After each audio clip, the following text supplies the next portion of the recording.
तो स्वागत है आप सभी का home science classes with Mohini ma'am में। लेकिन जो आज की क्लास है ये होम साइंस की नहीं है। आप जो भी हो, आप सभी के लिए क्लास जो है बहुत महत्वपूर्ण है। और एक बात अभी इससे मैं बोलूँगी, आ जाइए आप अलर्ट मोड में।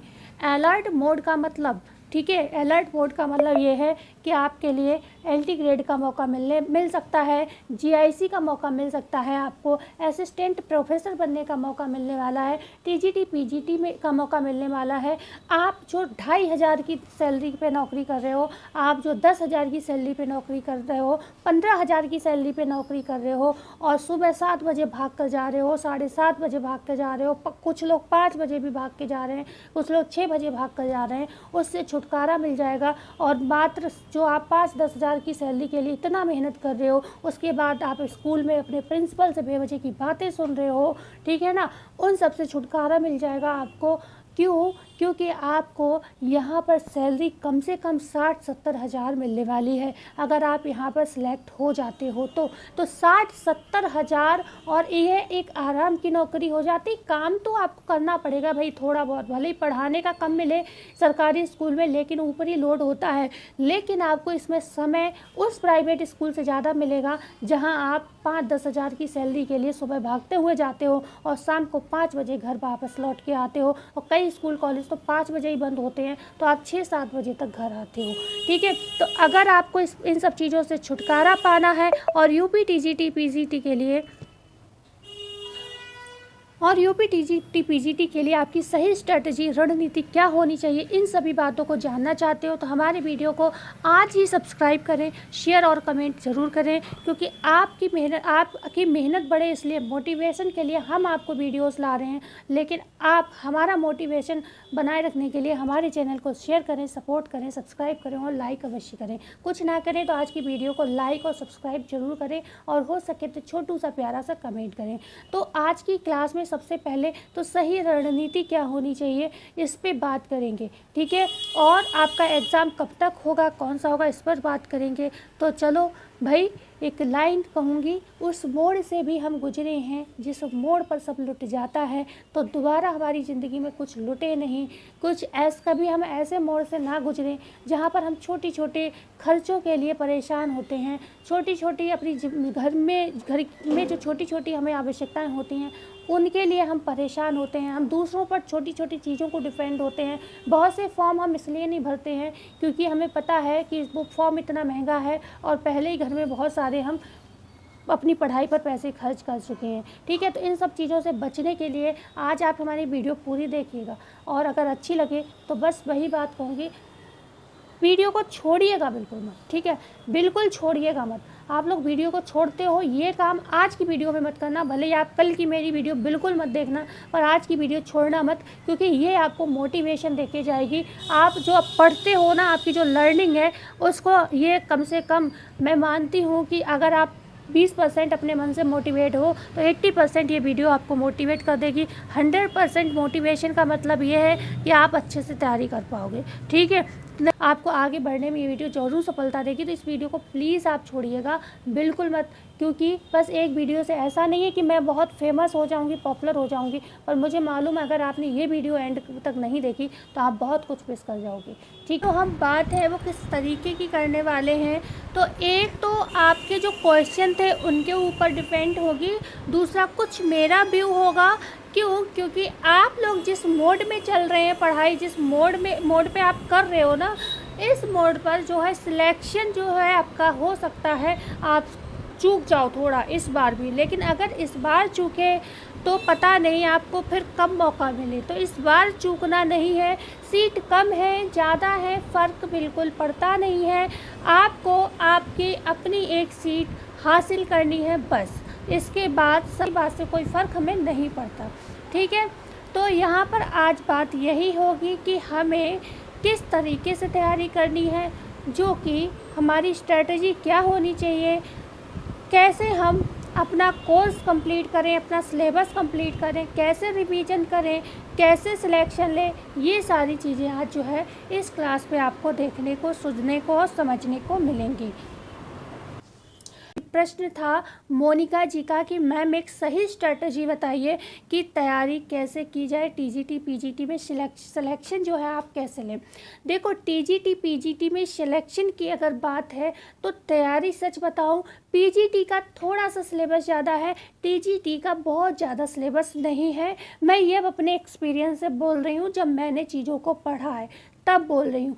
एक तो रिपीटेड क्वेश्चन का एक हमें अच्छा फ़ायदा मिलता है, क्वेश्चन 4-5 संख्या में मैं कहती हूँ, मतलब कभी कभी अब इस समय तो ऐसी कंडीशन बन गई है कि 5-10 भी आपके क्वेश्चन रिपीट हो सकते हैं, लेकिन 5-10 क्वेश्चन से सिलेक्शन हमें नहीं मिलेगा। तो उसके लिए ये है कि आप PYQ ही करें, ठीक है। आप तैयारी से पहले भी PYQ लगाइए। तैयारी से पहले PYQ लगाने का मतलब है कि आपको ये पता चल जाएगा कि नंबर ऑफ़ क्वेश्चन कहाँ से ज़्यादा आते हैं, ठीक है। नंबर 2, जब आप ये चीज़ चेक कर लोगे तो आपको उसके साथ साथ उसके जो एक्सप्लेनेशन दी जाए, जिस भी प्रैक्टिस से आप करो, जैसे यूथ से अगर आप कर रहे हो, घटना चक्र से बेसिकली हम लोग इन्हीं को लेकर आते हैं, तो आपको उनकी एक्सप्लेनेशन को पढ़ना है और पढ़ते समय अपने आप से क्वेश्चन ये करना कि मैं अभी क्या पढ़ा। क्योंकि जब आप अपने आप से क्वेश्चन करोगे जब आप खुद से ये क्वेश्चन करते हो कि मैंने अभी क्या पढ़ा, तो आपका मस्तिष्क आपको खुद जवाब देता है कि क्या मैंने कुछ नहीं पढ़ा। क्यों? क्योंकि कई बार ऐसा होता है कि हम चीज़ें पढ़ते जाते हैं, हम 5 पेज पढ़ लेते हैं, हम 10 पेज पढ़ लेते हैं और एग्जैक्ट हमें ही लास्ट में ये महसूस होता है कि इसमें हमें याद क्या हुआ। क्यों? क्योंकि हम पढ़ते जा रहे हैं, पर उसमें भी एक पॉइंट नहीं पकड़ते हैं कि हमने आखिर इसमें सीखा क्या। 5-10 पेज में कम से कम 2-3 क्वेश्चन तो निकले होंगे आपके, ठीक है। होता है कई बार ऐसा पोर्शन होता है, बुक्स वगैरह पढ़ो जिसमें क्या होता है, इतनी बेसिक सी चीज़ें होती हैं जो हमें ये लगता है कि इसमें क्या ही लिखा है, लेकिन उसमें भी 2-3 प्रश्न ऐसे होते हैं जो बन जाते हैं, जब पेपर में आते हैं तो हमें समस्या होती है, ठीक है। तो उसके लिए सबसे बेहतर ऑप्शन है, आप चाहे जो आप क्वेश्चन पेपर टिक कर रहे हो उसमें, या फिर आप बुक पढ़ रहे हो उसमें क्या है, उनको हाईलाइट कर लो। उस वक्त उसे हाईलाइट ज़रूर करो। अगर आपको लगता है पेपर में समय है तो आप पूरी थ्योरी को फिर रिवाइज करो, क्योंकि जब फर्स्ट टाइम आप थ्योरी पढ़ते हो, अब मैं बुक की भी बात कर रही हूँ, क्वेश्चन पेपर की भी बात कर रही हूँ, दोनों की बात कर रही हूँ, तो बुक भी आप जब पढ़ते हो, और बुक पढ़ो ज़रूर। मैं ये हर व्यक्ति से कहती हूँ, आप कितना भी ऑनलाइन क्लास ले रहे हो, कितना भी आपने पेड बैच बहुत अच्छा ले रखा, कुछ भी कर रखा हो, लेकिन आप खुद ज़रूर पढ़िए। आपका खुद पढ़ना उतना ही ज़रूरी है जितना कि मतलब पेट के लिए खाना ज़रूरी है, ओके। आप कहीं भी कुछ भी, मतलब कहीं भी जाओ, कुछ भी खाओ, लेकिन घर में आके जब आप पूरा खाना खाते हो, सेटिस्फेक्शन आपको तभी मिलता है, ठीक है। तो इसी तरीके से आपको सेटिस्फाइड होना है तो आपको बुक्स को पढ़ना पड़ेगा। मैं ये नहीं कहती हूँ आप मार्केट जाइए, एक एक विषय की 10-10 बुक लेकर आइए, पर आपके पास एक बुक है, आप उसी को पूरा रीड कीजिए, चीज़ों को हाईलाइट कीजिए, उसको दोबारा पढ़िए। रिवीजन यहाँ पर बहुत महत्वपूर्ण भूमिका निभाएगा आपके सिलेक्शन में। रिवीजन आप जितना कर सकते हो ऐसे करो कि आपकी जो बुक में या कॉपी में जो लाइन है वो आपसे पहले ही आपके, मतलब आप पढ़ तो बाद में रहे, आपके दिमाग में पहले ही आने लगे, अरे यहाँ पे ये लाइन थी, यहाँ पर मैंने ये आंसर लिखा है, ठीक है। ये होता है रिवीजन। ये नहीं है कि बार बार रिवीजन कर रहे हैं। क्यों? क्योंकि आप रिवीजन में आप पढ़ रहे हो, रीडिंग कर रहे हो, उस समय अपने मन से एक बार ये सवाल ज़रूर करो कि मैंने पढ़ा क्या। जब आप ये सवाल खुद से करोगे कि मैंने पढ़ा क्या है, तो रिप्लाई आपका दिमाग खुद देगा कि हाँ मैंने ये पढ़ा है, मैंने ये पढ़ा है, मैंने ये पढ़ा है। और अगर आपको लगे आपने नहीं पढ़ा है, मतलब जो पढ़ा है वो आपको खुद सेटिस्फेक्शन नहीं कि मैंने कुछ पढ़ा है, तो उस चीज़ को फिर मन से पढ़ो। मन से पढ़ने का मतलब है कि हर लाइन पे सोचो मैंने क्या पढ़ा, अच्छा ये पढ़ा, ठीक है, फिर उसको रिपीट कर लो एक बार। फिर एक चीज़ हमेशा याद रखो, कुछ लोगों को ये भी लगेगा मेरी बात सुन के ऐसे तो लास्ट समय तक हम बुक्स ही पढ़ते रह जाएंगे, ऐसा बिल्कुल नहीं है। एक बार आप बुक पढ़ने की आदत डालो। सच है ये, जब तक हम नहीं पढ़ते थे हमें भी यही लगता था कि बुक पढ़ना इज़ वेरी डिफ़िकल्ट टास्क। नहीं, बुक पढ़ना बिल्कुल डिफ़िकल्ट नहीं है। आप एक बार बुक को पढ़ेंगे, एक दिन में 1 लेसन 2 लेसन आप आराम से कवर कर लोगे। क्यों? क्योंकि कोई भी व्यक्ति तैयारी कर रहा है तो 3-4 घंटे तो नॉर्मली पढ़ता है। किसी के पास बहुत ही ज़्यादा समस्या है तो वो 2 घंटे पढ़ता होगा, 1 घंटे पढ़ता है, इतना तो पढ़ता है ना। आपके पास 1-2 घंटे है तो उसमें भी आप अपनी स्ट्रेटजी बना सकते हो, ऐसा कुछ नहीं है। पेपर की अगर हम बात करते हैं यहाँ पर थोड़ी सी, अगर हम पेपर की थोड़ी सी बात यहाँ करें तो बस आपको एक चीज़ बताएंगे, इस महीने में अध्यक्ष की सिलेक्शन की बात चल रही है कि अध्यक्ष महोदय जी जो है आयोग में आ जाएंगे। और अध्यक्ष महोदय अगर आपके अगस्त में आ जाते हैं तो सितंबर लास्ट तक हो सकता है आपका कैलेंडर जारी हो जाए। और अगर सितंबर लास्ट में आपका कैलेंडर जारी हो जाएगा तो असिस्टेंट जो प्रोफेसर का जो एग्ज़ाम है वो अक्टूबर में 99% में मान के चलती हूँ वो एग्ज़ाम आपका हो जाएगा। और जैसे ही ये समस्या लोगों की दूर होती है, असिस्टेंट प्रोफेसर का एग्ज़ाम हो जाता है, तो इस कैलेंडर में पूरी की पूरी उम्मीद है नहीं अक्टूबर नहीं नवंबर तो दिसंबर के लास्ट तक ये लोग पेपर करा लेंगे। क्योंकि इस समय जो कहते हैं नाक में नकेल चल रही है किसके, जो आपके आयोग है, आयोग के जो लोग हैं, कर्मचारी हैं, जो आपके योगी सीएम जी हैं, सीएम जो हैं योगी जी वो हैं, उनके सबकी नाक में नकेल कर रखी है। बहुत सारे आंदोलन चल रहे हैं इलाहाबाद वगैरह में, लखनऊ में, आप इन चीज़ों को आप देख रहे होगे, बहुत सारे यूट्यूब चैनल है। तो बच्चे जब बिल्कुल ही हाथ धोकर पीछे इनके पड़े हुए हैं तो उम्मीद है कि दिसंबर लास्ट तक आपका पेपर हो जाए। क्योंकि एक चीज़ हम हमेशा कहेंगे, इतने लंबे समय से आप इंतज़ार कर रहे हो, अब आप कहोगे अब दिसंबर में पहुँच गया, तो आप अपने मन से ये भी पूछो कि आपकी तैयारी कितनी है। ठीक है, क्या आप अगले ही महीने पेपर देने को तैयार हो? ठीक है, तो ये प्रश्न आपका अपने मन से स्वयं होना चाहिए। तो इस समय इतना ही कहूँगी, आप अलर्ट मोड में आ जाइए। आप टीजीटी पीजीटी से एक बार को वंचित हो भी जाते हो तो एक मौका आपको और है, वो है एलटी ग्रेड। एलटी ग्रेड का तो बिल्कुल 99.99% मैं मानती हूँ कि ये कितना भी खींचे, अब इनके पास भी समस्याएं हैं। क्योंकि स्टूडेंट्स हैं जो लगातार डिमांड कर रहे हैं, इनकी नाक में नकेल कर रहे हैं, मैं बार बार कह रही हूँ। तो फिर कहीं ना कहीं हो सकता है कुछ नहीं तो यूपीपीएससी को ही थोड़ी शर्म आ जाए और वो आपको एलटी ग्रेड का नोटिफिकेशन या जीआईसी का नोटिफिकेशन जो है पकड़ा दे। ठीक है, तो जब नोटिफिकेशन आएगा तो 2 महीने 3 महीने में पेपर भी हो जाएगा। लेकिन क्या आप उसके लिए तैयार हो, ये आप अपने मन से पूछो। क्योंकि एलटी ग्रेड एक ऐसा सब्जेक्ट है, मतलब एक ऐसा विषय है, एक ऐसा पेपर है जिसमें आप खाली अपने सब्जेक्ट की तैयारी करके सिलेक्शन नहीं ले सकते। ठीक है, आपको सिलेक्शन लेना है तो आपको करंट पढ़ना होगा, आपको जीके जीएस पढ़ना होगा, आपको सब कुछ हिस्ट्री, ज्योग्राफी, जो भी आपका इकोनॉमी, सब कुछ पढ़ते हुए ही चलना होगा। और इन सब के लिए आप कितने तैयार हो, एक बार छोटा सा प्यारा सा कमेंट आप हमारे लिए कर देना। इस बार अलर्ट मोड में आने का आपका मतलब मैं इतना ही कहूँगी, ये अपने मन से कह दीजिए कि इस बार नहीं तो कभी नहीं।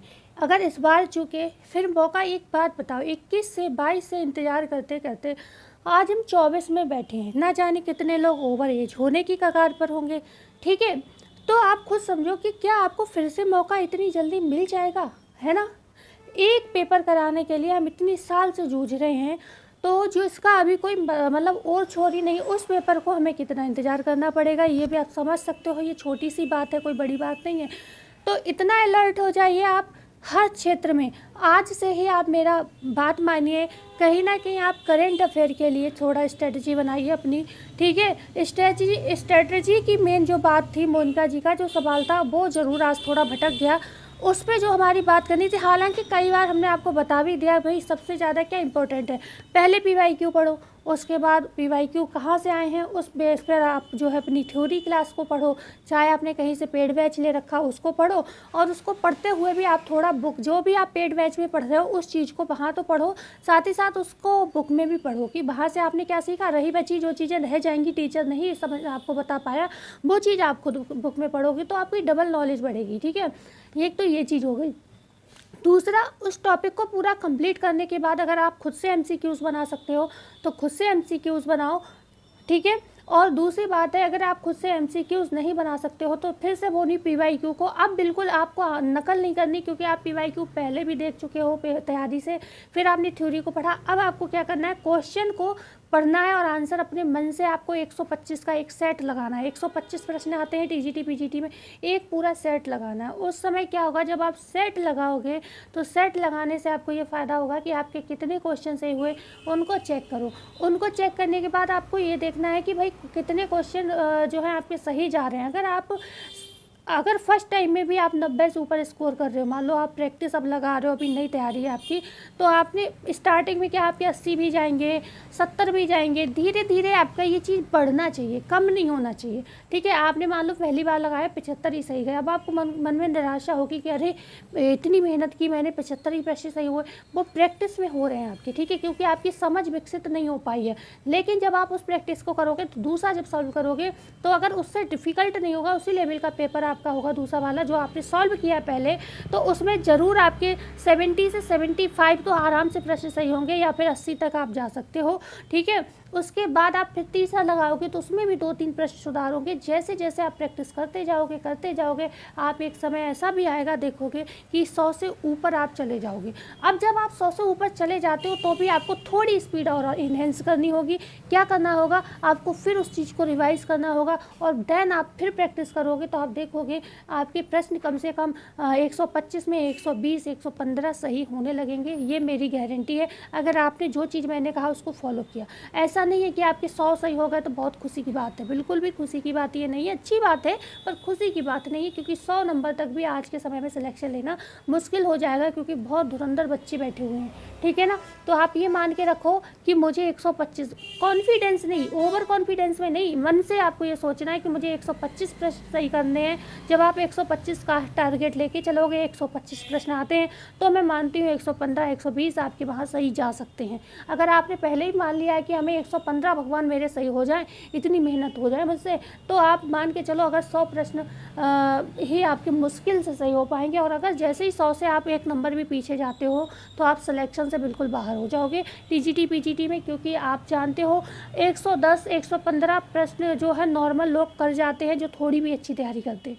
तो आपको फ़ाइट 100 में नहीं करनी है, आपको फ़ाइट 115 में करनी है, 120 में। और मैं तो कहती हूँ आप 125 पर ही फाइट कीजिए। आप अपने मन को समझा दो कि भाई 125 से मुझे एक कम चाहिए ही नहीं। जब आप मन को समझा दोगे तो आपको तैयारी करने की ललक जगेगी। ठीक है, तो आज की क्लास में हम यहीं पर बात को स्टॉप करते हैं। क्लास कैसी भी लगी हो, आज की पढ़ाई हम रोज़ करते हैं और आप कितना पढ़ रहे हो ये सब मुझे पर दिखता है, और इसीलिए मुझे आज आवश्यकता मतलब महसूस हुई कि मैं आज आपको एक ये वीडियो दूं कि आप लोगों की पढ़ने की जो कमी हो रही है, प्रतिदिन आप लोग कम पढ़ रहे हो। मैं देख रही हूँ 5 मिनट क्लास देख रहे हो, 20 मिनट क्लास देख रहे हो। अगर आप कहीं और पढ़ रहे हो तो मुझे कोई दिक्कत नहीं, मैं ये नहीं कहती आप मेरी ही क्लास देखो, लेकिन हो सकता है आप कहीं भी नहीं पढ़ रहे हो, ये भी तो हो सकता है ना। तो इसलिए मैं आपको जागरूक करने के लिए वीडियो लाई थी। आई होप आपको पसंद आई होगी। वीडियो अच्छी लगी हो तो लाइक शेयर एंड सब्सक्राइब ज़रूर करिएगा। आपके लिए हम बहुत मेहनत कर रहे हैं। हम कभी ये नहीं सोचते हैं कि बच्चों को जागरूक कर दिया, कहीं वो ज़्यादा जागरूक हो गए तो कहीं हम ना रह जाए। हम ऐसा नहीं सोचते हैं। भाई जिसकी जितनी मेहनत होगी उसे सफलता उतनी अवश्य मिलेगी। मैं अपनी वाणी को यहाँ पर विराम देती हूँ। मिलते हैं कल की वीडियो में। धन्यवाद।